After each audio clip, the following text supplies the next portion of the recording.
अस्सलामुअलैकुम हुबे वतन पाकिस्तानियों।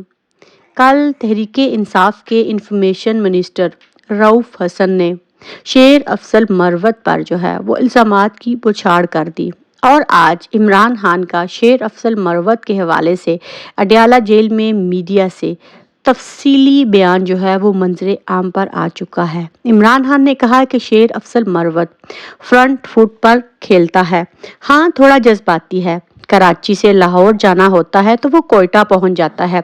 कुछ बयानात ऐसे होते हैं, फिर हमें इनकी वजाहत करना पड़ती है। जब इमरान खान शेर अफजल मरवत की बहादुरी का कायल है और इसको जलसे और रैलियों की इजाजत दी हुई है, तो क्यों बार बार इसको तनकीद का निशाना बनाया जा रहा है? जो लोग इसको तनकीद का निशाना बना रहे हैं, वो क्यों पंजाब और केपीके में जलसे और रैलियों का एहतमाम नहीं करते? ये वक्त आपस की रंजिशों का नहीं है, बल्कि एक होकर आगे बढ़ने का है। आप सबसे दरखास्त है कि टांगें खींचने की बजाय नजरिया इमरान खान को आगे लेकर चलें, पार्टी को मजबूत बनाएं, क्योंकि आगे ही पार्टी जो है वो टूट और फूट का शिकार हो चुकी है।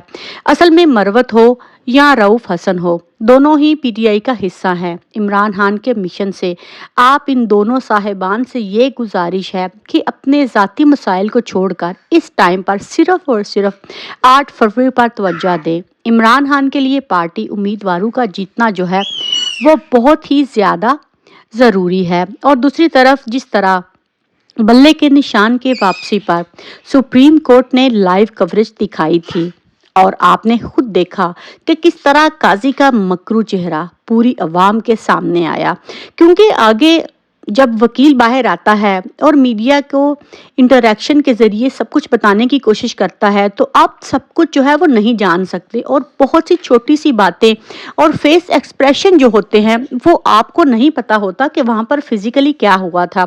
लेकिन ये लाइव कवरेज का इस दफ़ा ये फ़ायदा हुआ है कि पूरी पाकिस्तानी अवाम ने इस काजी का बोझ भरा चेहरा देख लिया और देख लिया कि ये किस तरह इलेक्शन कमीशन और नून लीग का वकील बना हुआ था।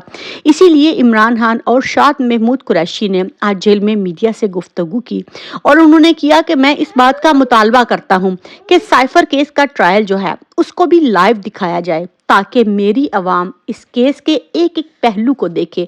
अरे भाई, ये क्यों इस केस को दिखाएंगे? क्योंकि इनको पता है हम इस केस में नंगे हैं। अमेरिका इनसे कह चुका है कि खुदा के लिए इस केस को बंद करो, वरना आने वाले इलेक्शन में अमेरिका में जो है वो बहुत ज़्यादा मुश्किलात होने वाली हैं। लेकिन इन्होंने इमरान खान को फंसाना है। और दूसरी तरफ इद्दत में निकाह केस के हवाले से इमरान खान पर फर्द जुर्म जो है वो आयद कर दी गई है। आगे से जज साहब इमरान खान से पूछते हैं कि खान साहब आपको इल्ज़ामात समझ आए हैं? इमरान खान आगे से कहते हैं ये सर लीगल चीज़ें हैं, ये इतनी मुश्किल अंग्रेज़ी है और वो भी एक लीगल लैंग्वेज है, मुझे कैसे समझ आ सकती है? मुझे सिर्फ इस बात का पता है कि लंदन प्लान के तहत जो है वो मुझे तनकीद का निशाना बनाया जा रहा है। और दूसरी तरफ हामिद मीर जो कि फ़ौज के टाउट भी हैं, या इस टाइम पर इसको कुछ भी कह ले, इसने बहुत बड़ा इंकशाफ किया है कि तहरीक इंसाफ से बल्ले का निशान वापस लेने का फैसला सुप्रीम कोर्ट का बहुत ज़्यादा गलत है। ये इस हद तक गलत है कि कुछ अरसे बाद सुप्रीम कोर्ट अपने इस फैसले को वापस लेने पर मजबूर हो जाएगी, क्योंकि उनको पता है इसके बाद हमें जिल्लत का सामना करना पड़ा है। और दूसरी तरफ इमरान खान ने अडयाला जेल में बैरिस्टर गोहर से वजाहत तलब कर ली कि जब मैंने साहबजादा हामिद रजा की जमात के साथ इत्तेहाद करने का मशवरा दिया था, तो अख्तर इकबाल डार के साथ इत्तेहाद क्यों किया गया? पीटीआई नजरियाती के साथ इत्तेहाद इमरान खान को इत्तेमाद में ना लेने का इंकशाफ जो है वो भी सामने आया है। असल में इस टाइम पर ताकतवर इमरान खान को मनाने की कोशिश कर रहे हैं। इमरान खान को मनाने के लिए अब बुशरा बीबी को इस्तेमाल किया जाएगा। बुशरा बीबी को जेल की सलाहों के पीछे डाला जाएगा और उस टाइम पर इमरान खान को मजबूर किया जाएगा कि वो उनकी हर गलत या सही बात माने।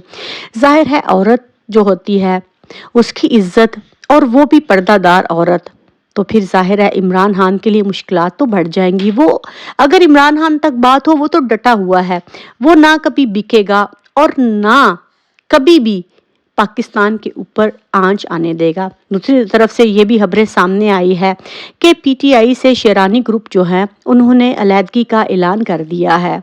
ये लोग भगोड़े हैं, یہ لوگ وقت کی تلاش میں ہوتے ہیں، جب ان کو موقع مل جاتا ہے تو یہ پنچھیوں کی طرح اڑ جاتے ہیں۔